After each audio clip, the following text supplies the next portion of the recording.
Friends అందరికీ good afternoon. బాగుందా?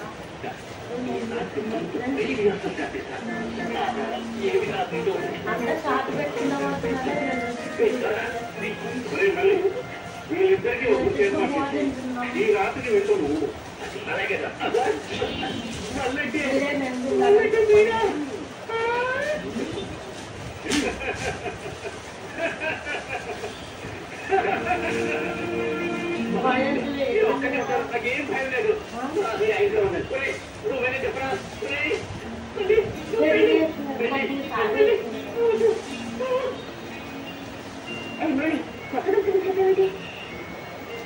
చెప్పానంటూ మనం ప్రాణాలు చూడలేదు, లేకపోతే పూలు వచ్చేవాళ్ళు. అయినా ఎలాగో మనం దంపతులు కాలేవాలి కదా, లాస్ట్ అడ్వాన్స్ కట్టించాం అంతే.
శారదాన్ని చేసినాను.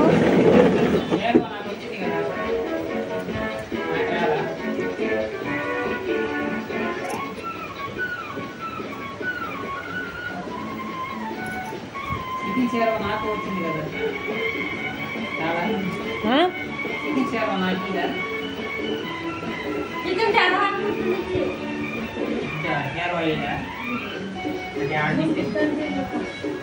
తింటే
ఎక్కడ నుండి బాగా పెడుతుంది అలా కాలేదు.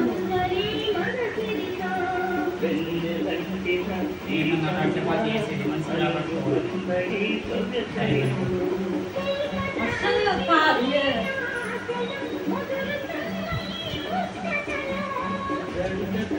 వాడే వచ్చిన వాళ్ళు మానేసి అది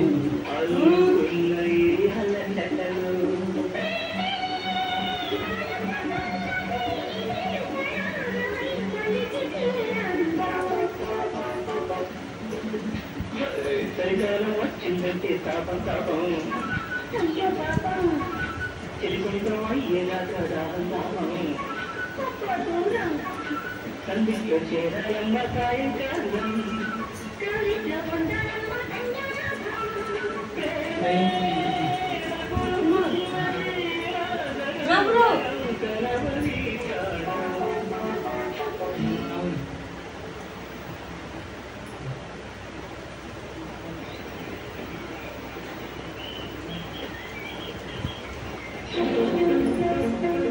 గుడ్డ అంటావా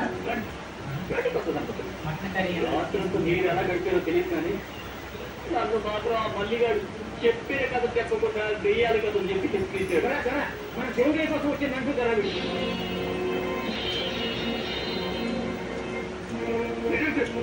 మీరు పోలీసులు కదా పక్కన ఏమన్నా ఆపేయడానికి వచ్చారు ఆ మనిషి చూస్తే దేవుడి కోసం వచ్చిన దొంగ మీరు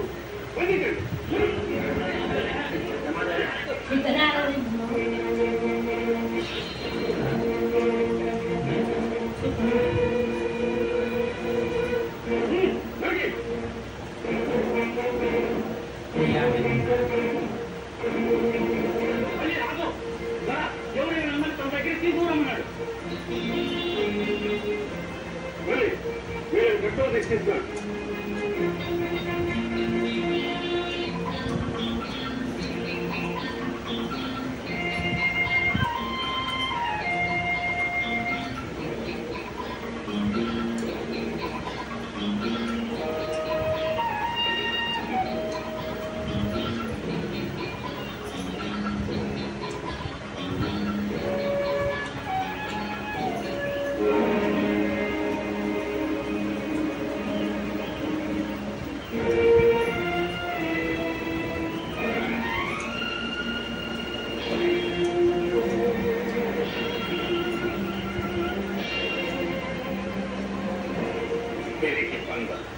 నన్ను పట్టుకోవడానికి వచ్చి నా కాళ్ళు పట్టుకున్నావా నేను కొడుకు తప్ప కాళ్ళు పట్టుకోలేదు నాకు జన్మనిచ్చిన గౌరవాన్ని అందుకే భక్తితో కాళ్ళు పట్టుకుంటున్నాను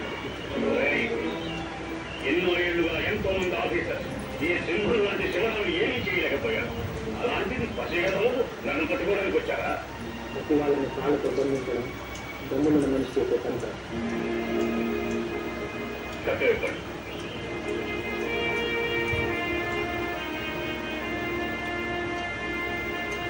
రాతి మనిషి అయినా నీకు సంస్కారం లేదు నేను రాతి మనిషిని నీకెవరు చెప్పారు కటకటాల నుంచి తప్పించుకున్నవాడు సమాజం చేత దొంగ అని ముద్ర వేయబడ్డవాడు చట్టం నుంచి తప్పించుకు బతికేవాడు రాతి మనిషి రాక్షసుడు కాపాడేవాడు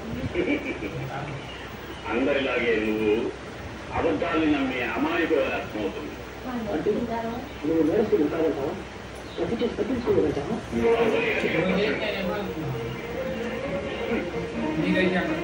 జీతంతో కుటుంబాన్ని పోషించుకునే కొందరు ద్రోహులు నేరం మోపారు చూపులేని న్యాయవద్దని శిక్షించారు అన్యాయంగా తరాలకు దూరమైన అతను కటకటాల నుంచి తప్పించుకున్నారు అది మరొక నేరమంది సమాజం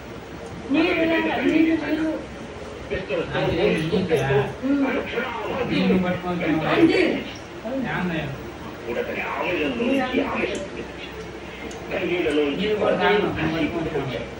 పది మంది అభ్యుల్ని పోగు చేసి సొమ్ములను సృష్టించుకునే ఈ చట్టానికి న్యాయానికి ఎదురు తెలియాలి ఆ మనిషి అతను నేర్చుకుంటావా అతను దోషింటావా నువ్వు సమర్థించుకోవడానికి ఎన్నైనా చెప్పచ్చు అంత మాత్రం చేసిన తప్పు చెల్లిపోవాలి ఈ అడవిలో పుట్టని చెట్టుని వేలాది పేద ప్రజల్ని అడుగు నేనంటే ఏమిటో తెలుస్తుంది నా అన్న వాళ్ళని పోగొట్టుకున్న నేను అందరూ నా వాళ్ళేనని బతుకుతున్నాను అన్యాయమైపోయిన నేను అందరి న్యాయం కోసం పోరాడుతున్నా ఆకలితో బాధపడే వాళ్ళకి అన్నం పెట్టడానికి ఆపదల్లో చిక్కుకున్న వాళ్ళని ఆదుకోవడానికి నా జీవితాన్ని అంకితం చేసిన నేను ఈ చట్టం ఏమన్నా పట్టించుకోను ఈ సంఘం ఏమన్నా వినిపించుకో ఏమిటా అన్న కొడుకు తన తండ్రిని పిలిచి అంటే నేను దుడ్డు అందులోపోతే కాళ్ళు పట్టుకునే నీ తెలివితేటలకి నిన్ను అభినందిస్తున్నా. ప్రాణాలు తీస్తానని తెలియడంతో నాన్న పిలిచి నాటకం ఆడదాం అనుకుంటున్నావా? 14 రోజులు పొరపడ్డ అభిమన్యుడు తిరిగి బయటికి వెళ్ళలేడువా? అని రెచ్చగొట్టి పంతానికి వస్తే ఈ అభిమన్యుడు పద్మవ్యూహాన్ని చీల్చి చెందాలి. అజయంగా బయటకు వెళ్ళగలరు. ప్రస్తుతం తుపాకీ మీ చేతుల్లో ఉండగా కాల్చండి. ఏ ఆగిపోయారు? ఈ పవర్ ఉంది, ఇప్పుడు అవకాశం ఉంది. చేతులు ఆయుధం, ఎదురుగా ఏ ఆయుధం లేకుండా నేనున్నా. కాల్చి చంపండి. కానీ ఒక్క విషయం, మీరు నన్ను చంపితే మీకు తెలియవలసిన ఒక గొప్ప నిజం శాశ్వతంగా తెలియకుండా పోతుంది. మీ ఇల్లాల పేరు పార్వతి, మీ ఇతర బిడ్డల పేరు మురళీ పద్మ. ఎన్నో ఏళ్ళగా దూరం అయిపోయిన వాళ్ళు ఎక్కడున్నారో తెలుసుకోవాలి లేదా? మరొక ఇతర కట్టుదలతో నన్ను ఇంకో విధంగా మోసం చేద్దాం అనుకుంటున్నావా? నా వాళ్ళ గురించిన వివరాలు పోలీస్ వయసులో చదివి వచ్చి నన్ను మోసం చేద్దాం అనుకుంటున్నావా? నా కుటుంబం అంతా ఏనాడో నాశనం అవుతుంది. నా వాళ్ళందరూ దుఃఖైపోయారు అని నాకు అబద్ధం చెప్పాలనుకో. జైలు నుంచి తప్పించుకున్న నాకు నా వాళ్ళందరూ మరణించారని తెలుసురా. నెలబడుతుంది ఇంట్లో నుంచి తప్పించుకున్నాము. నన్ను చెల్లాన్ని రక్షించుకోండి. అమ్మ చెల్ల ఈనాటికి మీకోసం కన్నీటికి ఎదురు చూస్తున్నారు. నేను చెప్పిన అబద్ధం చెప్పి అమ్మను కలుసుకొని రోజు మీరే చూసుకోండి.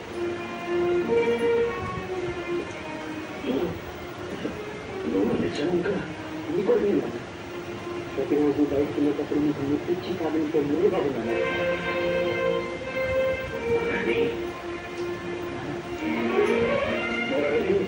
నన్ను చూసి నాన్ననే గుర్తించాను.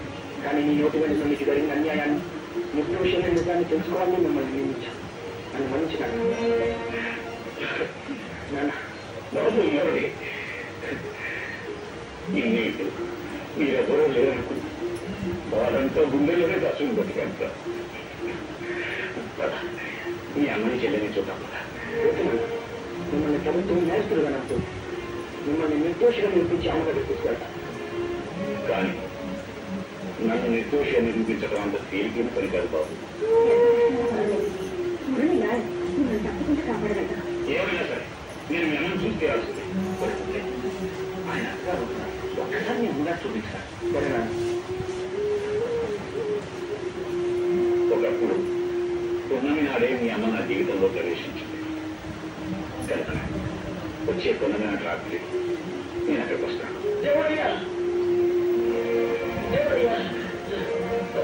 దేవుడయ్యా, అప్పుడు దుర్మార్గుడు ఆ వేళ వాడి ముఠా గురించి నేను తెలుసుకున్నాను. అందుకే వాళ్ళు నన్ను కాల్చి తప్పపోయారు. వాళ్ళు ఉండే స్థావరం నేను తెలుసుకున్నాను.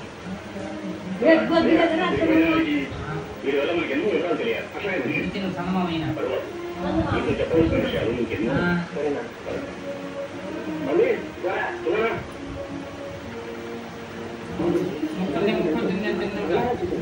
మీ గురించి నా గురించి ఆయన గురించి పూర్తిగా తెలుసుకుంటున్నాను.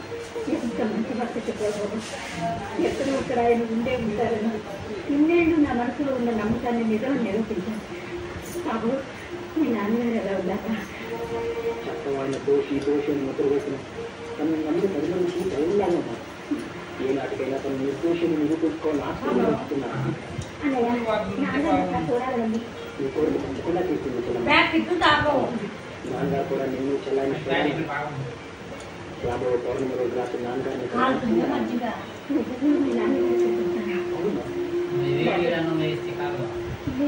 జన్మని తప్ప ఇంకేమీ ఇవ్వలేకపోయాను. ఈ అమ్మ నన్నుల కోసం ఎంతో ఇంత తప్పిస్తున్నారంటే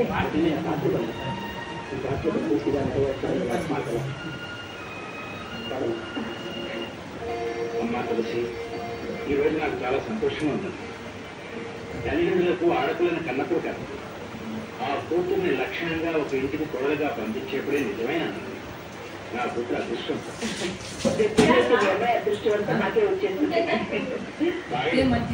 అవును, ఇంతకీ ఇలాంటి శుభ సందర్భంలో బాగా లేకపోతున్నట్టమ్మా. పనులు ఒత్తిడి వల్ల రాలేకపోతున్నానని దుబాయ్ నుంచి ఫోన్ చేశారు. ఈ శుభకార్యాన్ని జరుపుతుందని మరీ మరీ చెప్పారు. అన్నారు కాదు, ఇప్పుడు అంటున్నారు, ఇక ముందు అంటారు కూడా. అమ్మా ఇక తాంబూలాలు పుచ్చుకునే కార్యక్రమం జరుగుతుంటారా? తాంబూలాలు పుచ్చుకోవాల్సింది లేదు కాదండి. అదిగో మా మురళి తీసుకొస్తున్నాడే ఆవిడే. ఏమిటమ్మా చెప్పేది? మురళిని కన్న తల్లి ఆవిడ పెంచిన తల్లి నేనే అయినా నవమాసాల ముందు కన్న తల్లి ఆవిడ. పేరు భారత, భర్త పేరు శివర. అతను ఒక హంతుడు. చట్టానికి దొరకకుండా సంఘానికి దూరంగా అడవుల్లోనూ కొండల్లోనూ జంతువులా తిరిగే దుర్మార్గు. ఎవరంటున్నారు? మీరు పొరపడుతున్నారు అని నేను చెప్తే నన్ను నమ్ముతారా? నాకు తెలుసమ్మా. సరిగ్గా 14 ఏళ్ల క్రితం అర్ధరాత్రి పూట ఒక ఇంటికి ప్రవేశించి దయాదాక్షిణ్యాలు లేకుండా ఇంటి ఇల్లాలని చంపింది. ఒక పసిబిడ్డను అనాథన చేసి చట్టానికి దొరకకుండా తప్పించి తిరుగుతున్న పరమ కిరాత కూడా మా శివరాము. మీకు ఎలా తెలుసు? ఎలా తెలుసు? ఆనాడు భార్యను పోగొట్టుకున్న భర్త ఎవరో కాదు, నేను. తల్లిని పోగొట్టుకున్న బిడ్డ నాకు. అంటే ఆనాటి లాయర్ జగన్నాథానికి నువ్వేనన్నమాట. ఇప్పుడు అర్థమైంది లాయర్ గారు. నిర్దోషి అయిన మా నాన్నగారి మీద దోషి అని అబద్ధపు ముద్ర వేసి శిక్ష పడేటట్టు చేసిన న్యాయవాది మీరేనన్నమాట. నీ కన్న తండ్రి కనుక నువ్వు అతన్ని కట్టుకున్న మనిషి కనుక నీ తల్లి అతను నిర్దోషులు. కానీ నాకు అతను దోషి, దుర్మార్గుడు అంతే. అమాయకుడు అన్యాయంగా నేరస్తుడు చేసిందే కాక అతన్ని నాన్న వాళ్ళ దగ్గర నుంచి దూరం చేసి అడవిపాలు చేశారు. అతను నిజంగా అమాయకుడైతే చట్టం నుంచి పారిపోయి ఉండడు, సమాజం నుంచి దూరంగా దుర్మితంగా పడతాడు. చట్టం నిజాన్ని తెలుసుకోలేక వెంటాడి వేధిస్తుంటే ఆ నిజాన్ని బయటపెట్టే దారి లేక దూరంగా వెళ్ళిపోయారు. నీ సమాధానాలు సమర్పిస్తున్నా కదా. నా భార్యను చెప్పిన వాడి ఇంటికి నా కూతుర్ని చూడలుగా పంపడం అసంభవం. నువ్వు ఆ దుర్మార్గుడు కొడుకు నాకేమాత్రం అనుమానం వచ్చినా నేను ఇంటి ఛాయ కూడా వచ్చున్నాడు. తొందరపాటు పొరపాటు ఎవరు చెప్పాల్సిన అవసరం లేదు. జగన్నాడు కూలింగ్ అంతా యావత్తు ఈ నోటితోనే ఆయన చూడండి ఫ్రెండ్స్, మా ఆయన నా తల్లికి జరిగిన గాడైతే చేతులు జోడించి క్షమాపణ చెప్పిస్తారు. ఫ్రిడ్జ్ ఉంటుంది మనకి. ఫ్రిడ్జ్ నీళ్ళు తాగి తాగి తాగి అలవాటు పడిపోయింది. ఇప్పుడు బయటకు వచ్చినా కూడా కూలింగ్ నీళ్ళే కావాలి. ఆయన కొడుకు అంటే ఏమిటి గుర్తించుకో. 10 భాషలు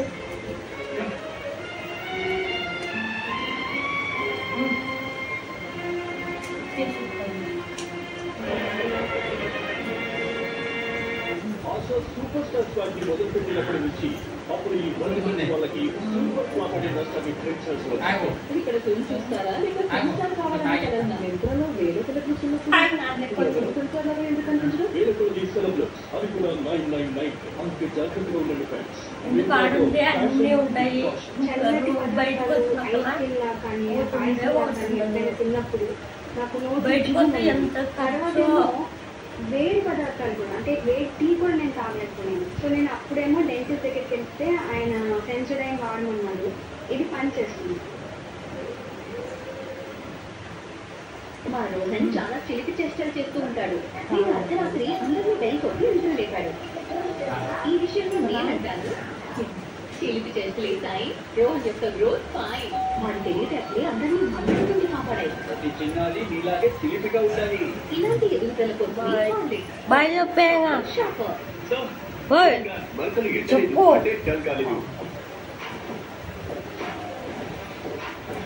ఎండిన వర్కులు ఇప్పుడు ట్రైనింగ్ గా ఇక ఈ ఎండిన వర్కుల కోసం ఈ కొత్త సొల్యూషన్